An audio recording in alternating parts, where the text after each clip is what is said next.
Olá, bem-vindos à Igreja no Mundo, o programa da Fundação AIS Ajuda à Igreja que Sofre, aqui na sua televisão. Eu sou o Paulo Baib e é sempre um privilégio saber que posso contar com a sua companhia aí desse lado durante os próximos 50 minutos. Comigo está a Catarina Martins de Betancourt, a diretora da Fundação AIS em Portugal, que nos vai comentar os principais temas que estão a marcar a atualidade. Olá, Catarina. Olá, Paulo, e olá também a todos os nossos telespectadores.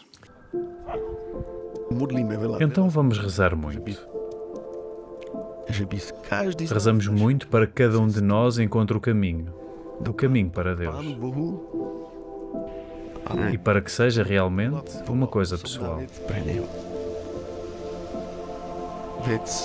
O meu corpo precisa de se lavar, comer e beber. Então a minha alma precisa que eu me purifique e receba alimento espiritual.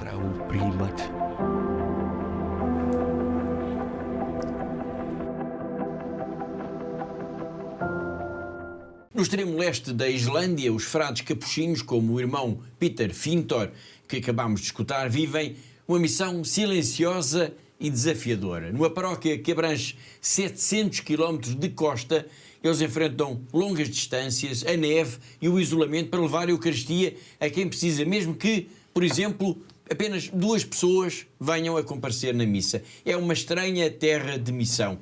Materialmente, por ali, não há grandes problemas, mas a taxa de suicídios é das mais elevadas do mundo.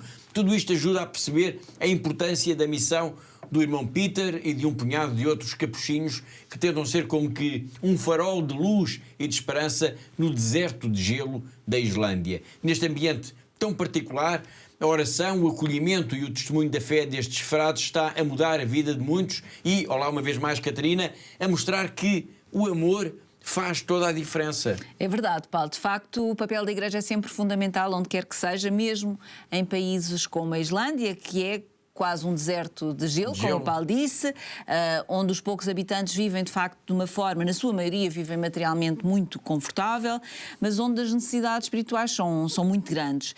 E como o Paulo diz, também na Islândia o amor faz toda a diferença, claro. É isso mesmo. O amor, um amor com A grande, vai ser o tema deste programa, mais um programa especial de verão que preparámos para si. O documentário sobre a missão, os sonhos e os desafios e as dificuldades destes frades capuchinhos vai preencher na totalidade a segunda parte do programa de hoje, em que vamos conhecer outros protagonistas deste amor com A grande. E vamos contar histórias de um amor às vezes bem sofrido, como acontece, por exemplo, na Ucrânia, um país em guerra. Um amor bem sofrido, mas sempre gratuito e verdadeiro. Hoje vamos lembrar 2 momentos.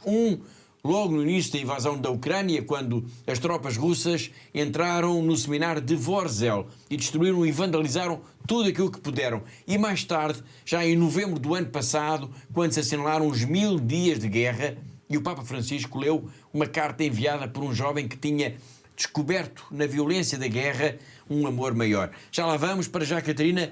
Vamos até maio de 2022, ou seja, vamos até poucos dias depois do início da invasão da Ucrânia, quando, a 24 de fevereiro, o seminário ucraniano de Vorzel foi ocupado e vandalizado pelas tropas russas. É isso mesmo, Paulo, e eles levaram e saquearam tudo o que puderam, desde utensílios da cozinha, máquinas de lavar roupa, eletrodomésticos, computadores, aparelhos de ar-condicionado e até objetos litúrgicos, Paulo, incluindo um cálice que tinha sido doado por São João Paulo II quando a sua visita em 2001 à Ucrânia. Exatamente. Roubaram, mas também saquearam e destruíram o seminário de Vorzel. Estamos a falar então da Ucrânia, país invadido e ocupado em parte pela Rússia, uma guerra que tem sido brutal, como todos vemos na televisão, em pleno coração da Europa e em que nada foi poupado. Nada mesmo, Paulo. E ao longo destes mais de 3 anos de guerra, não é? Tem havido um desrespeito total pela população civil da Ucrânia. Houve situações terríveis, por exemplo, como Bucha,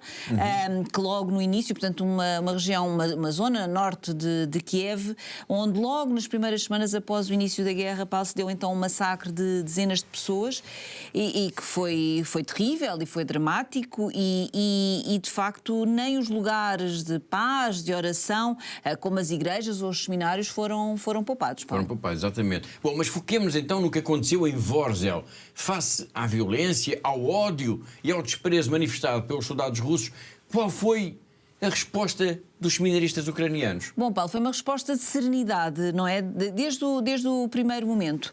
Portanto, quando regressaram ao seminário, depois da ocupação, tiveram como prioridade recuperar o espaço, o edifício, portanto, limpá-lo, consertar, torná-lo de novo aquele espaço num lugar onde se aprende a vida religiosa, que é isso que estão ali a fazer aqueles jovens. E depois disso continuaram então a sua caminhada de fé, para serem de facto este sinal de amor de Deus, mesmo e principalmente, Paulo, em lugares onde a guerra e o ódio estão mais presentes, como é o caso da Ucrânia. Exatamente. O padre Ruslan Mikhalkiv, o reitor do seminário de Forzel, recordou para a Fundação AES o que aconteceu nessas semanas em que a região esteve controlada pelos russos, em que o seminário foi ocupado pelos soldados, e diz que a guerra, todas as guerras, despertam sempre os piores instintos da humanidade.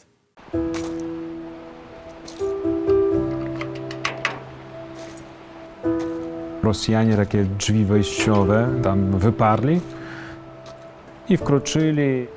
Wszystko, co dawało się, to kradli. Wojna pcha człowieka w najgorszą stronę. Były takie 2 bombardowania. Ona jest taka jakby trudna pamięć. Pan Bóg pomógł nam z tego wyjść.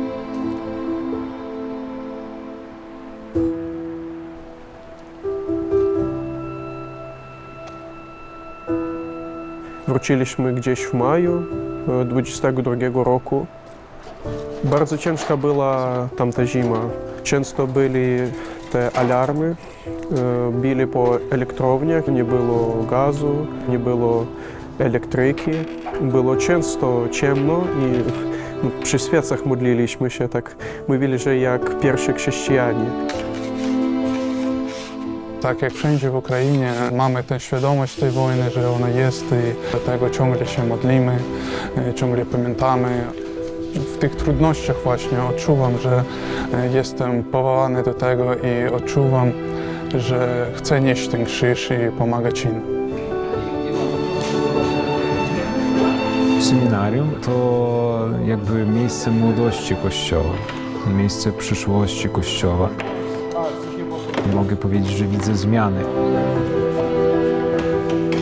Jakim był kleryk, jak przyszedł i potem jak dorasta, jakby przyjęcie tej misji, tego zadania, tego powołania. Przede wszystkim najważniejsze to pamięć i modlitwa. Modlitwa pomaga mieć ducha zdrowego w tym wszystkim. Nie poddać się na jakąś nienawiść, niechęć.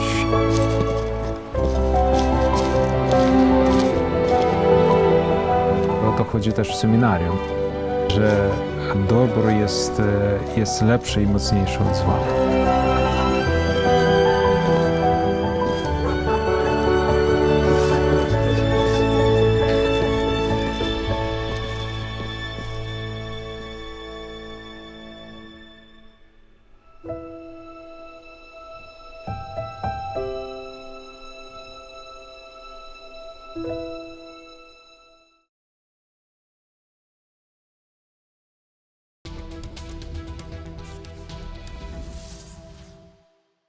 É importante não ceder ao ódio nem ao desespero, dizia mesmo agora o reitor do seminário de Vorzel, recordando os dias, as semanas em que a região esteve ocupada pelas tropas russas, isto logo no início da invasão do país, a 24 de fevereiro de 2022.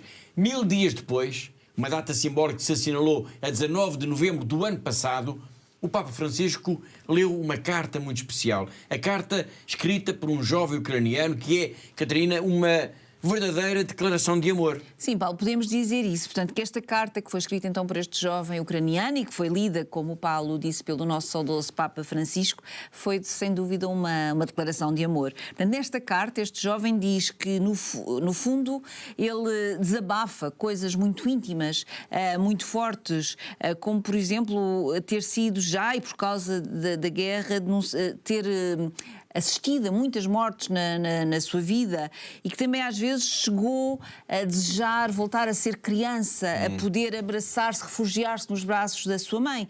Mas a carta que é muito bonita e que foi seguramente escrita com o coração nas mãos, digamos desta forma, é também um sinal que mesmo no meio das guerras, Paulo, mesmo no meio de uma violência mais bárbara, é sempre possível então procurar e encontrar este amor verdadeiro. Exatamente. O jovem diz na carta que a dor, se for baseada na fé, acaba sempre por ser, a expressão é dele, uma boa professora para o amor. Sim, essa é uma das expressões talvez mais fortes de toda esta carta, e estou certa que, de certeza que esta carta impressionou o Santo Padre e por isso ele achou por bem divulgá-la, lê-la a todos, para lê-la em voz alta para todo o mundo ouvir esta declaração deste jovem. Portanto, este jovem pediu ao Papa para que ele, ao assinalar na altura então os 1000 dias de guerra, que dissesse ao mundo que tinham sido também 1000 dias de amor. Pois só o amor, só a fé e só a esperança é que dão verdadeiramente este sentido e valor à vida e a todas estas feridas do corpo e da alma de todos os ucranianos. Paulo. Exatamente. Obrigado, Catarina. De facto, um texto muito forte, a carta escrita por um jovem ucraniano que o Papa leu a 19 de novembro do ano passado, quando se assinalaram os 1000 dias de guerra. Entretanto, já passaram mais uns meses, pelo menos uns 7 meses, a guerra e a destruição continuam a acontecer todos os dias e, por isso, as palavras deste jovem ganham ainda mais força como uma verdadeira declaração de amor. Padre, quando mercoledì ricorderà il mio paese e avrà l'opportunità di parlare al mondo intero nel 1000° giorno di questa terribile guerra, la prego, non parli solo delle nostre sofferenze, ma sia testimone anche della nostra fede. Anche se imperfetta, il suo valore non diminuisce. Dipinge con pennellate dolorose il quadro del Cristo risorto. In questi giorni ci sono stati troppi morti nella mia vita. Vivere in una città dove un missile uccide e ferisce a decine di civili, essere testimone di tante lacrime è difficile. Avrei voluto fuggire, avrei voluto tornare a essere un bambino abbracciato dalla mamma. Avrei voluto onestamente essere in silenzio e amore. Ma ringrazio Dio perché attraverso questo dolore imparo ad amare di più. Il dolore non è solo un cammino verso la rabbia e la disperazione. Se si fonda sulla fede è un buon maestro di amore.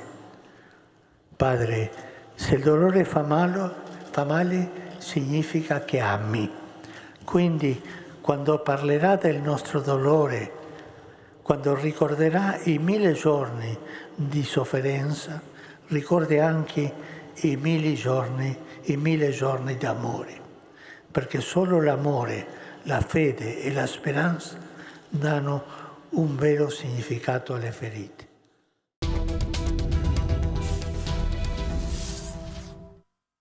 Foi o Papa Francisco a ler no dia 19 de novembro do ano passado, data em que se assinalaram os 1000 dias de guerra na Ucrânia, uma carta muito especial, escrita e enviada por um jovem ucraniano. Uma carta em que falou de morte, mas também de fé, de esperança e de amor. É curioso o facto de ter sido um jovem a escrever uma carta, objeto que parece hoje em dia cada vez mais em desuso, mas foi também uma carta que o padre Isaías Gulblack contou. Foi numa carta que ele contou ao seu amigo Christopher, também sacerdote, como está a ser a sua nova missão no Vale de Omo, no sul da Etiópia. Uma carta que também, Catarina, podemos dizer, foi escrita com muito amor. Sem dúvida, Paulo, sem dúvida. Portanto, este padre Isaías fala numa missão desafiante entre o povo da Sanek, que é composto essencialmente por pastores esquecidos e marginalizados, e diz que está muito bem, diz que está muito feliz. Mas a carta é muito curiosa, Paulo, pois ele conta que quando chegou à região ninguém tinha ainda ouvido falar de Jesus. Portanto, ou seja, tudo o que ele trazia consigo, tudo o que ele levava era de facto uma novidade absoluta para este povo da Sanek.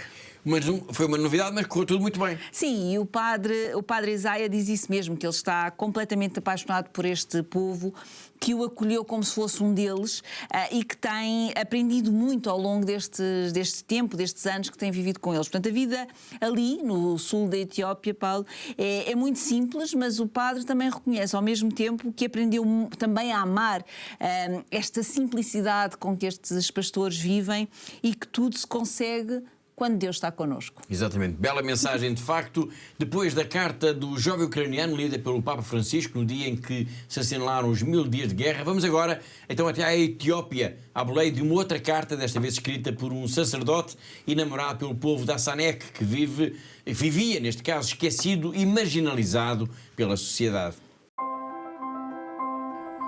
Dear Reverend Father Christopher Moldek, I salute you in the name of Jesus Christ.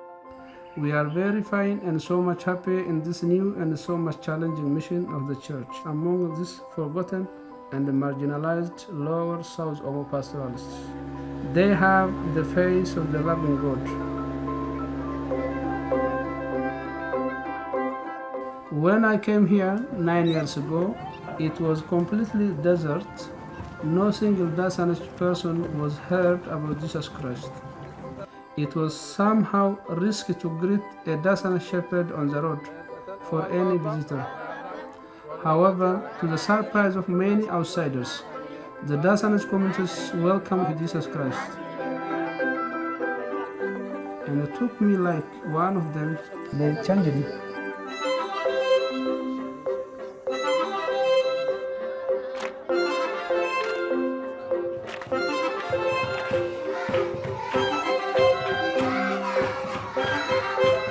I'm in love with the people. They are innocent. That's that I love in them, and they are free. I admire in them is the simplicity, also their social life.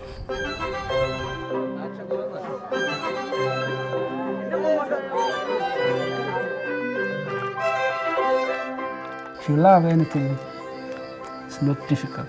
This is my experience. And this is not because I'm strong, but because God is with me. It's my faith. This gives you inner courage, inner confidence, inner joy.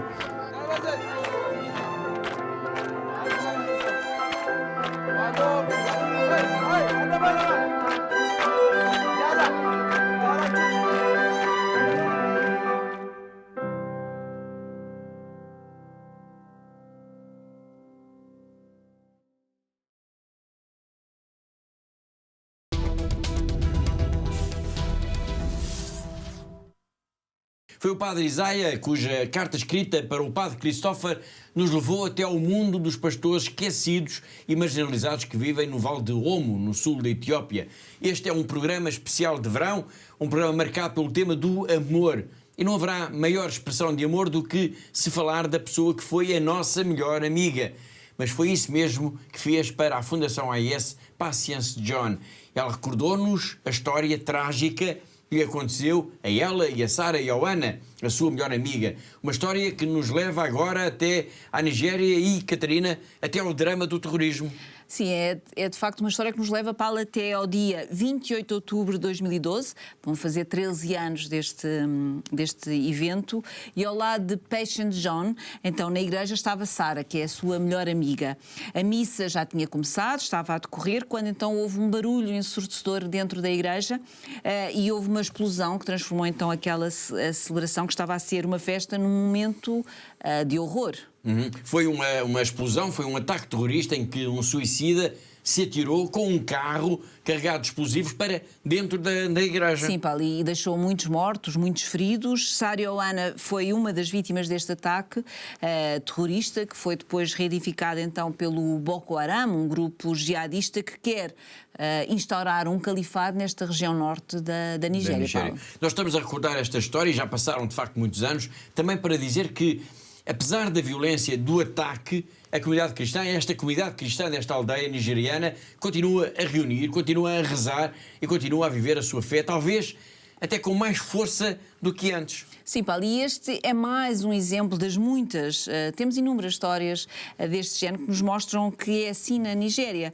De facto, os terroristas fazem os seus ataques, querem de facto assustar os cristãos, querem desmobilizá-los, querem, através do medo, querem desmobilizá-los, querem que eles saiam dali, mas a verdade é que não têm conseguido ao longo destes anos.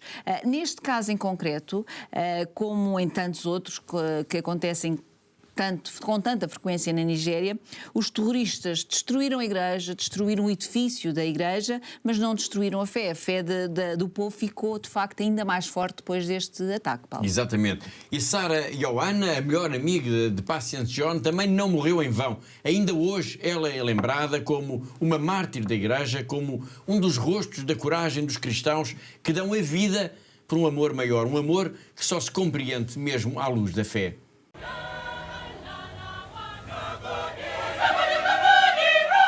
7 years ago, Sarah Johanna was my best friend. I met with Sarah since in secondary school. We sang together till the day she died. I spent time with Sarah in so many ways. We laughed together. We practiced with Sarah in the church and outside the church. We walk on the road, practicing, singing. On that fateful Sunday, the 28th of October 2012, we left our houses so happily to come to the church as usual to celebrate Mass. Immediately after sharing the peace, the suicide bomber hit the church. We didn't finish the song.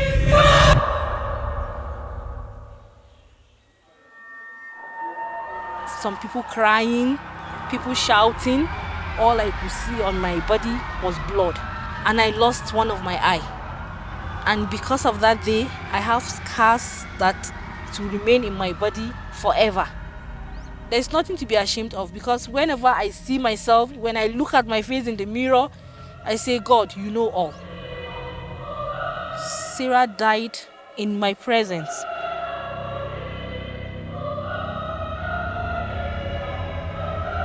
Four of our choristers were dead. We lost them. They didn't die in vain. When I remember that you died for me, my heart leaps for joy, for there's none like you. And so every day I think about Sarah in my life. I hear her voice. Each time I think about her, all I could say is she died because of her faith. When people see us, see the scars, see what we have been passing through, they think we'll be discouraged. I, in particular, I can never be discouraged. Rather, I will be encouraged.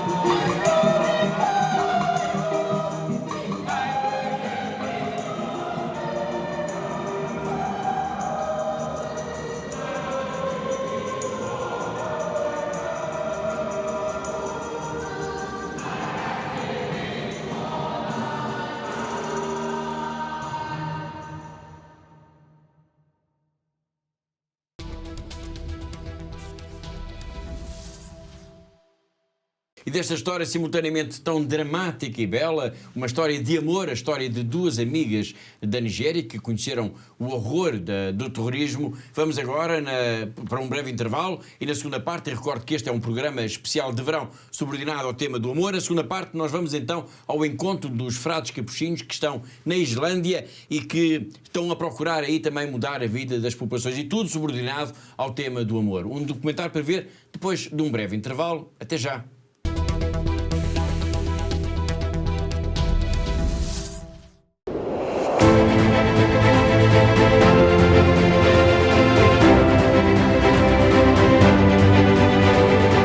Giving us hope and you are putting a smile in our faces.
disons merci pour ce qu'ils font déjà et nous pensons qu'ils vont continuer à nous soutenir, à soutenir nos séminaires pour la plus grande gloire de Dieu. La vocation est un mystère, la vocation vient de Dieu, c'est un projet de Dieu.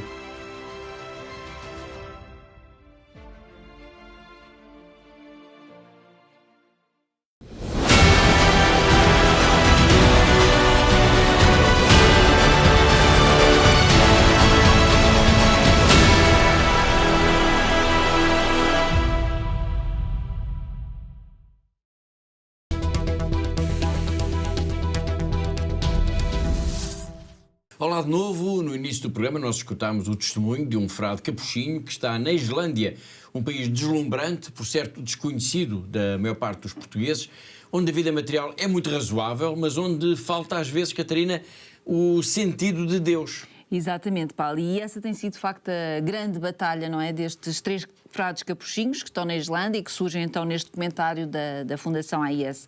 De facto, as necessidades materiais na Islândia não são um problema, não é? As pessoas têm normalmente aquilo que necessitam, mas depois há muita aridez, em contraste, há também muita aridez na própria vida das pessoas, no íntimo das pessoas. Portanto, ou seja, estamos a falar de uma população que tem tudo, digamos assim, mas ao nível do conforto material, claro, mas que tem uma profunda necessidade de alimento espiritual, Paulo.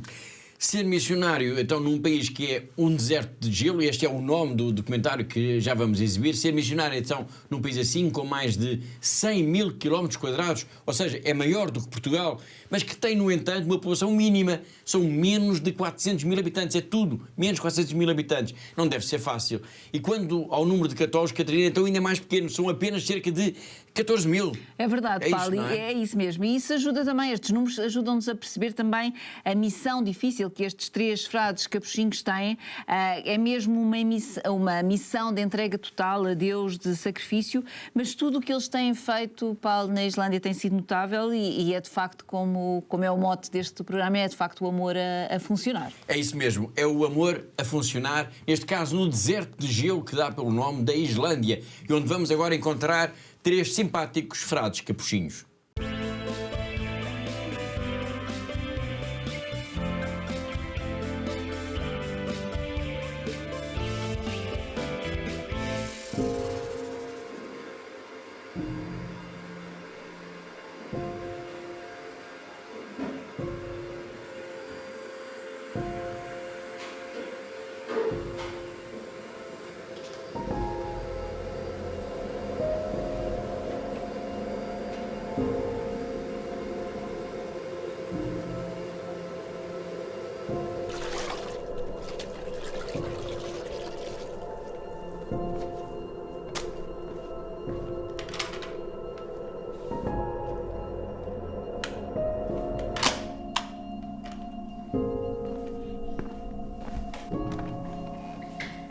Quando uma pessoa procura a fé, é confirmada na sua fé pelas dificuldades.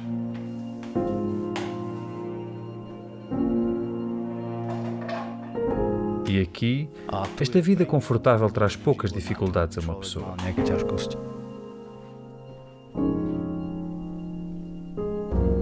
É uma vida tão confortável. Todos têm algo para comer, todos têm um lugar para viver, exceto talvez em Reykjavik. Aqui não há pessoas sem abrigo, não existem.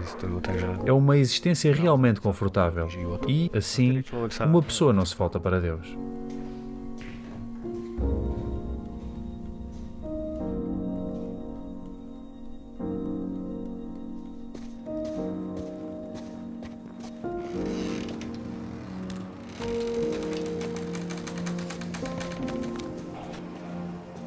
Por outro lado, a Islândia tem uma das taxas de suicídio mais elevadas.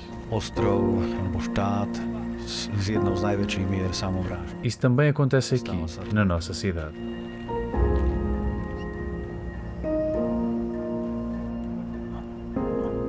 Um escritor checo diz: se não pendurares a tua vida em Deus, podes pendurá-la num prego. E é exatamente isso que acontece. Eles não procuram Deus, mas o seu próprio poder, e não o conseguimos fazer sozinhos.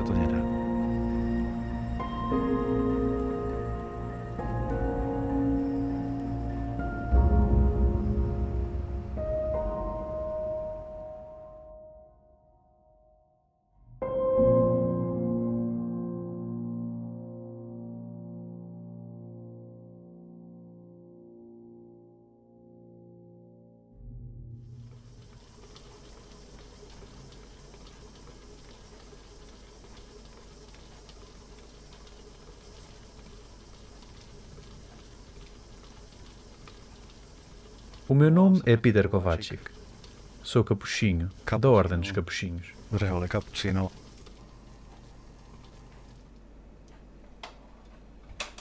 Vim para cá pela primeira vez em 2005, durante 3 meses, para aprender a língua.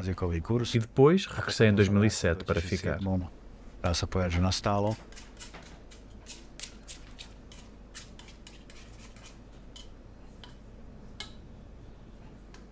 Vivemos isolados com os nossos primeiros irmãos que eram ermitas.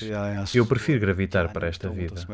Gosto de estar sozinho, gosto de estar sossegado, em paz. Por isso, não me incomoda nada. Pelo contrário, ajuda o meu crescimento espiritual.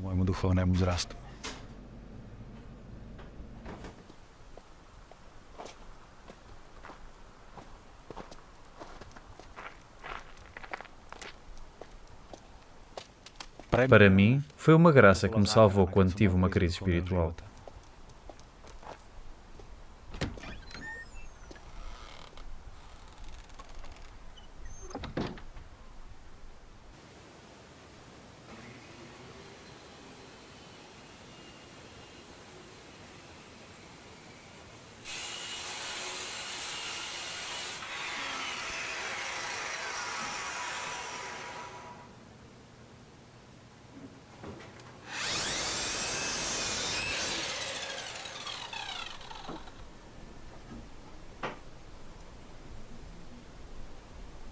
Antes de mais, somos irmãos, por isso fazemos muitas coisas juntos. Começando, claro, com a oração da Santa Missa, a administração dos sacramentos, a preparação das pessoas para os sacramentos. Fazemo-lo em conjunto.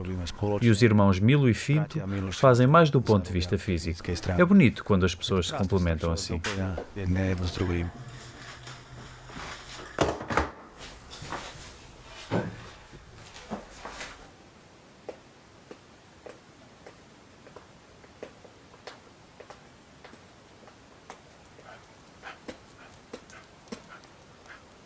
O meu nome é irmão Miroslav Koschak, tenho 49 anos de idade e sou padre há 25.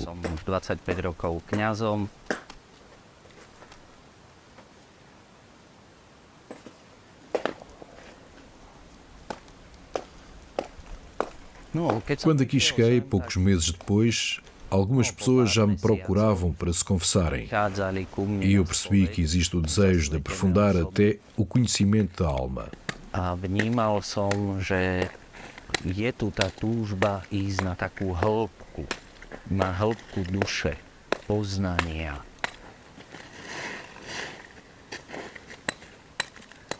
Para eles resolverem o seu passado de uma forma espiritual, os seus apegos, as suas feridas. Zviazanosti, zranenia. E vi que o desejo está lá. Je tu tá túžba.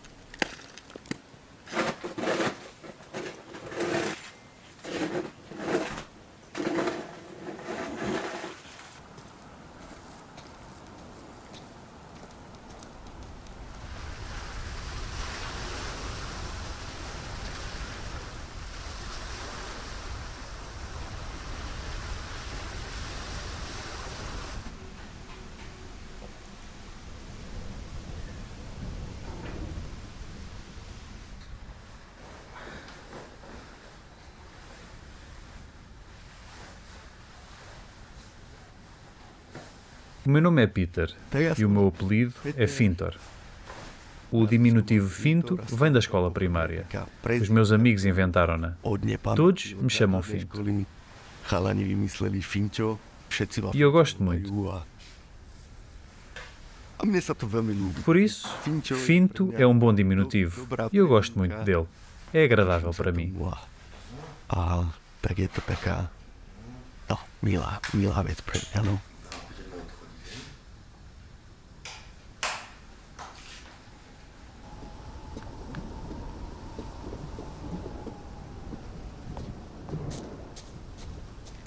Ou se ama a Islândia, ou se detesta.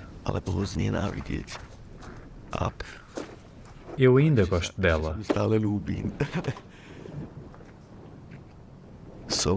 Em setembro, fará 13 anos desde que cheguei à Islândia.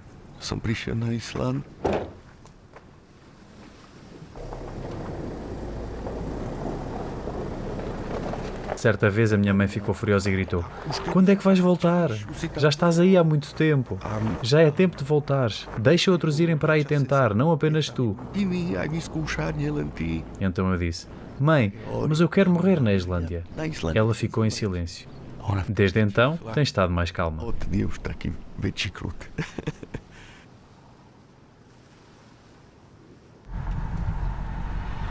O fato de a nossa paróquia ser muito extensa, 700 km de costa, e das distâncias serem enormes, uma pessoa percorre 230 km para ir à missa. Chega lá e há uma ou duas pessoas.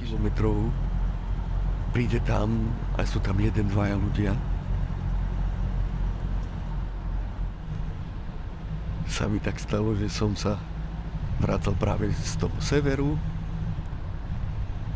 To počasie bolo zlé. Fúkalo, snežilo, vidieť bolo veľmi málo. Som nedal pozor a zbehol som dole pod cestu. Ozne také, že človek sa dá byť na milosť a nemilosť tomu počasiu islandskému.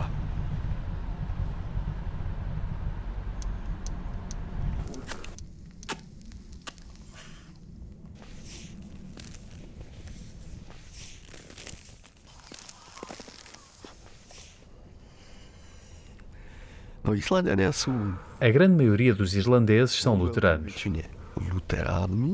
Quando vamos a algum lado para celebrar a missa, fazemo-lo nas igrejas luteranas. Essas igrejas alugam-nos o espaço e nós pagamos. Não é muito caro. O tempo que lá passamos, 1 hora, vale bem a pena. Nós pagamos.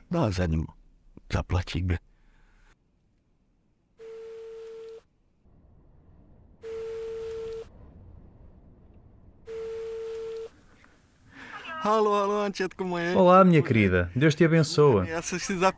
Queria perguntar-te se tens a chave ou as portas estão abertas. Ok? Ótimo. Até breve. Obrigado. Adeus.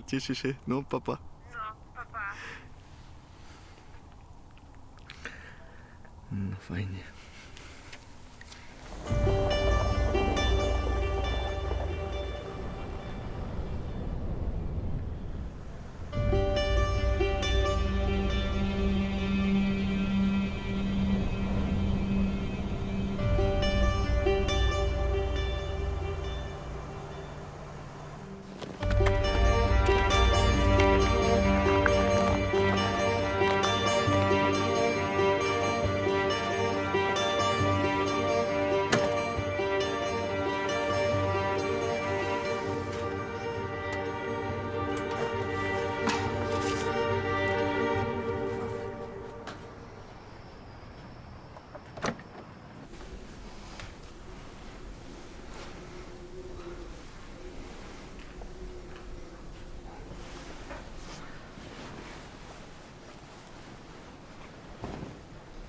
Às vezes penso,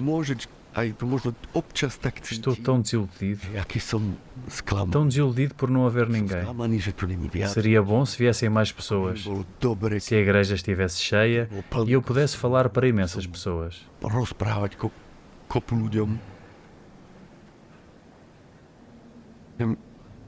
Nesse momento, digo a mim mesmo, cheguei ao fim do mundo e Jesus está comigo. Não se trata de mim. Jesus chega a um lugar recôndito da Islândia e aquelas pessoas estão à espera dele.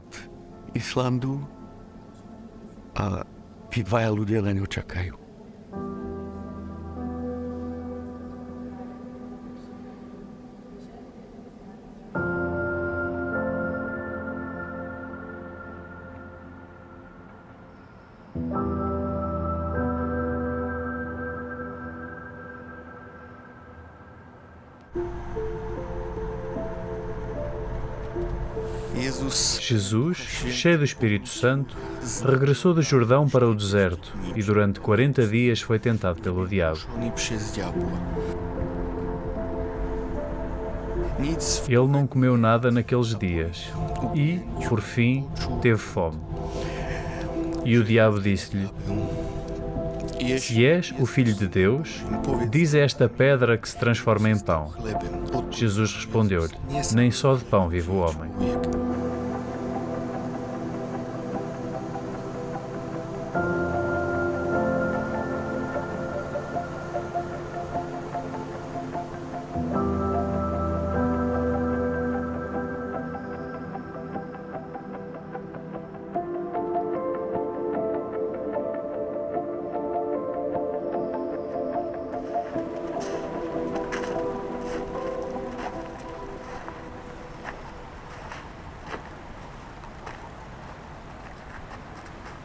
Możemy 80% dos paroquianos são estrangeiros e os estrangeiros vêm para trabalhar. Isto é, por dinheiro, antes de mais. Por vezes, o dinheiro supera a fé espiritual. Esta é a realidade. Não há tempo para parar e contemplar. Por exemplo, antigamente, os pescadores saíam para o mar e rezavam mesmo porque não sabiam se voltariam para casa. Hoje em dia, há outras garantias. Temos dispositivos de navegação automáticos. Não havia antigamente, e é por isso que eles eram mais religiosos. Mas atualmente, este sentimento já não existe.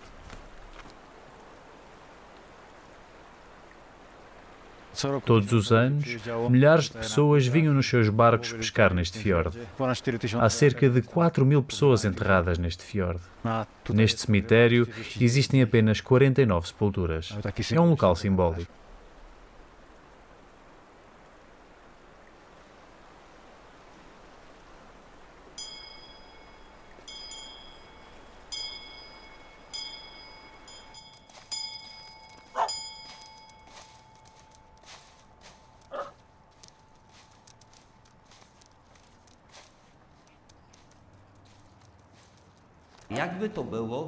Como seria se Jesus tivesse um cão? Esse cão seria preto, muito bonito. Ele seria sempre o primeiro a estar ao lado de Jesus. Seria sempre o primeiro a estar ao lado de Jesus. Quando Jesus chorou sobre Jerusalém, também ele teria ficado triste. Não compreenderia, mas veria o seu dono triste. E também ficaria triste. Ficaria sob a cruz, sem comida, à espera de Jesus. Nós também não compreendemos tudo, a forma como Deus trabalha. Devemos simplesmente seguir Jesus. Não fiquemos sozinhos e indiferentes.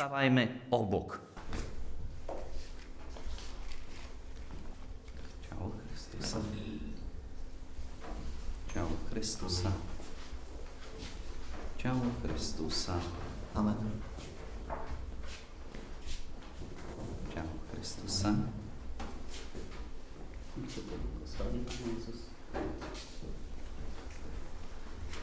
Ciao Chrystusa.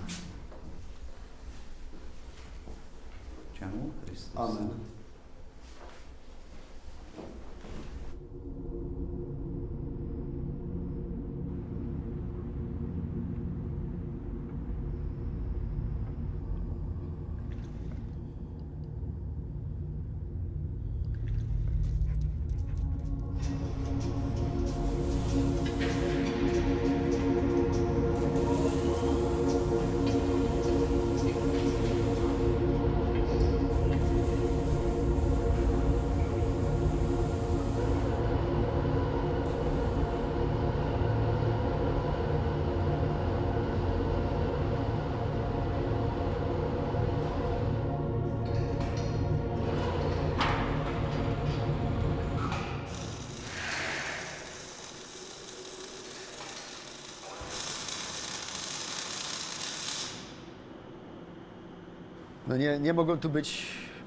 Eu diria que as pessoas fracas não podem viver aqui. Este clima é rigoroso.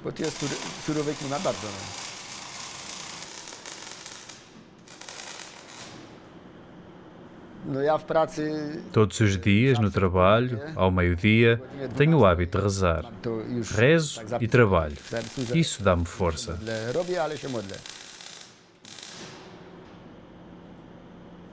No i to mi daje tą siłę taką.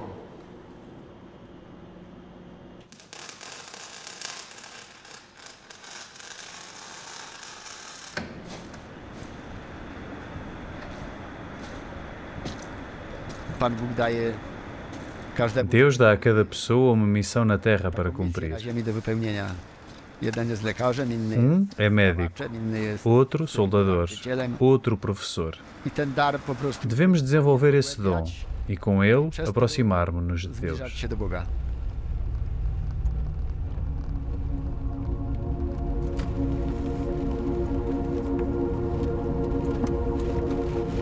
Żałośnie wygląda ziemia A zmarła. terra chorou, esmoreceu e ficou enfraquecida. O mundo esmoreceu e por isso os que nela habitam ficarão loucos e poucos permanecerão. Dlatego się Estes erguerão a sua voz e louvarão. Quando o Senhor for glorificado, virão do mar brados de alegria. to podniosą swój głos, stawiać będą majestat Pana, wzniosą okrzyki od strony morza.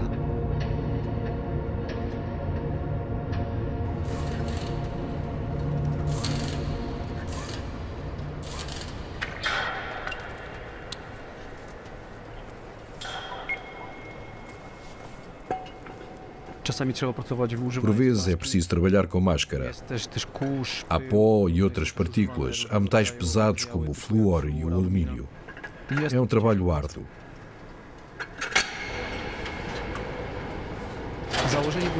Planeei vir e trabalhar durante 2 anos no máximo para ganhar algum dinheiro e voltar para a Polónia.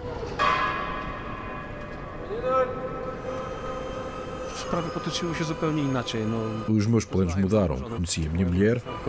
Ela é islandesa. Temos 2 filhos gêmeos, Daniel e Júlia.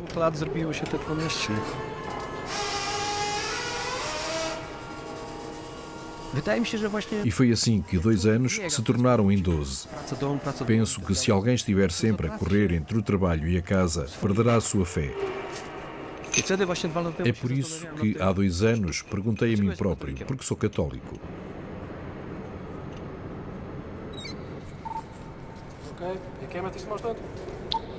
Devemos falar com Deus.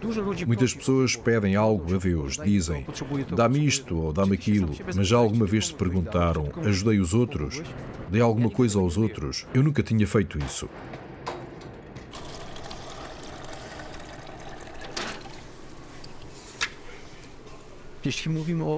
Os padres capuchinhos são pessoas que nos ajudam em tudo.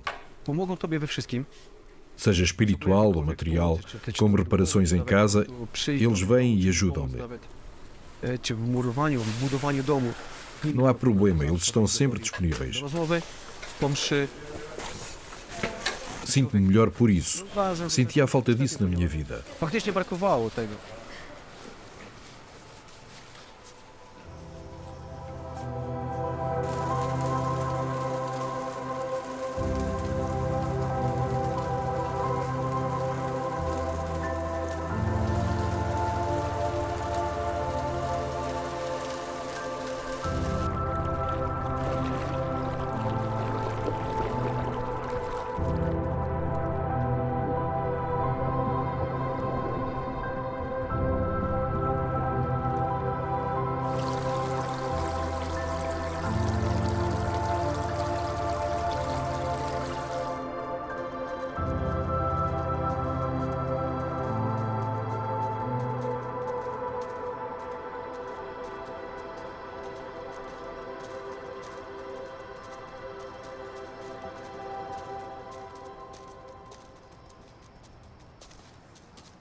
Foi um milagre pessoal na minha vida. Na altura em que trabalhei em Itália, não era uma cristã tão devota como agora. E houve uma altura de grande desespero em que eu disse: querido Deus, por favor, quero ir para casa.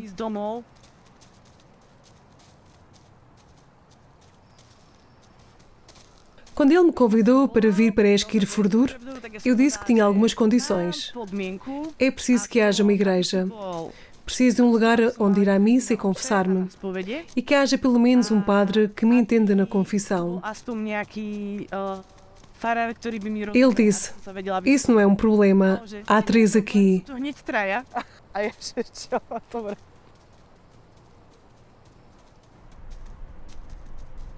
Portanto, desde então digo a toda a gente, pedi e recebereis, e acima de tudo, sede gratos. Eu só tenho a acrescentar.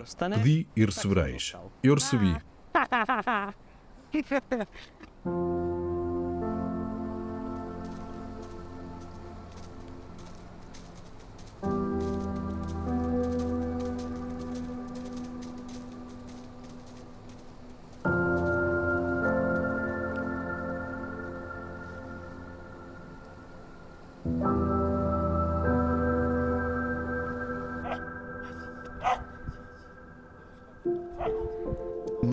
Então vamos rezar muito. Rezamos muito para que cada um de nós encontre o caminho para Deus. E para que seja realmente uma coisa pessoal.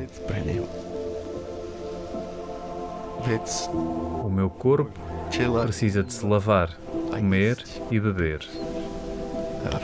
Então a minha alma precisa que eu me purifique e receba alimento espiritual.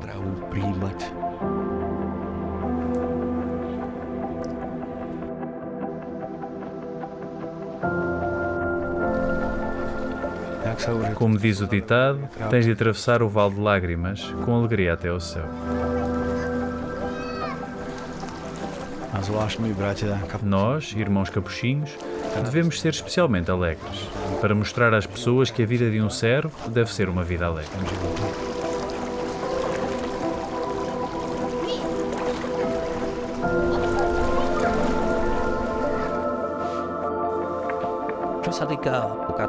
Em relação à Igreja Católica aqui na Islândia, penso que vai crescer. Afinal de contas, os 10 mandamentos foram escritos por Deus para Moisés. Portanto, se esses princípios forem vividos de forma honesta, certamente atrairão outros.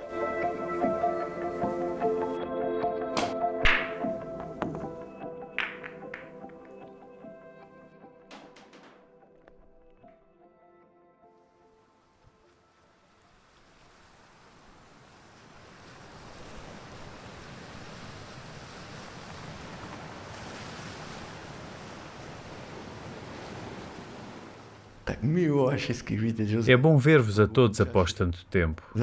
Agora é uma nova estação.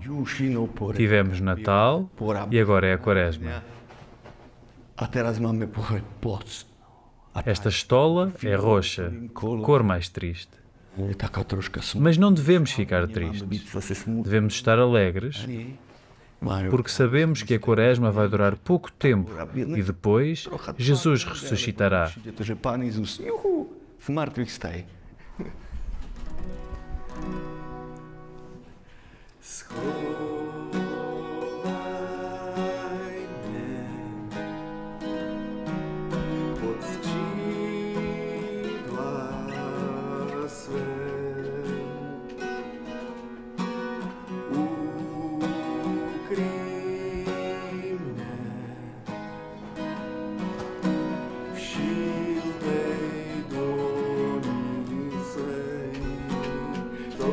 Wzniosę się, podniesiesz mnie, Panie Królem, Tyś spieniony. Ja ufam Ci, Ty jesteś Bóg. Ja ufam Ci, Ty jesteś Bóg. Ja ufam Ci.